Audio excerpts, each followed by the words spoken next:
চিকিৎসাটা বড় না, দেশটা অনেক বড়। উনি যদি বন দিতেন উনি চলে যেতে পারতেন।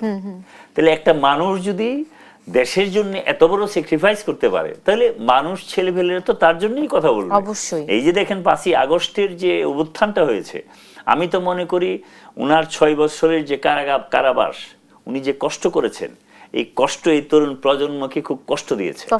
এবং আপনি জানেন যে তারা অনেকেই বলেছেন যে 5ই আগস্টের পর আসলে বেগম খালেদা জিয়া বাংলাদেশের অভিভাবকের মতো ছিলেন, অভিভাবকের দায়িত্ব পালন করেছেন। এবং 16 মাসে একটু ভুল ত্রুটি হইলেও উনি কিন্তু সবগুলো শুধরিয়ে দিচ্ছিলেন।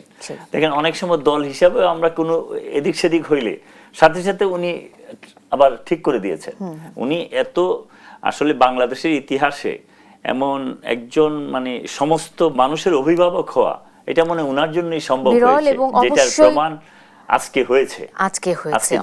অসংখ্য ধন্যবাদ খালেদ সাইফুল্লাহ সোহেল। আমি একটু চলে যেতে চাই মোশাররফ আহমেদ ঠাকুর, খুব সংক্ষেপেই জানতে চাই খালেদা জিয়া একটা কথা বলতেন প্রায়ই যে বিদেশে আমাদের বন্ধু আছে প্রভু নেই।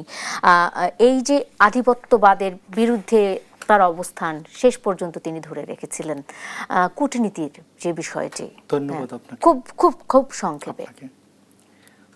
যে কোরআন শরীফের একটা আয়াত আছে, হাল জাযাউল ইহসান ইল্লাল ইহসান, ভালো কাজের প্রতিদান ভালো এবং শুধুমাত্র ভালো।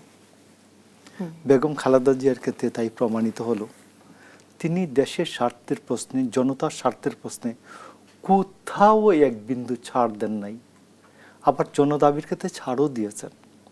আপনি দেখবেন যে 80-র দশকে এরশাদের সামরিক শাসনের সময় উনি 83 সালে সেই এপ্রিল থেকে যে শুরু করেছিলেন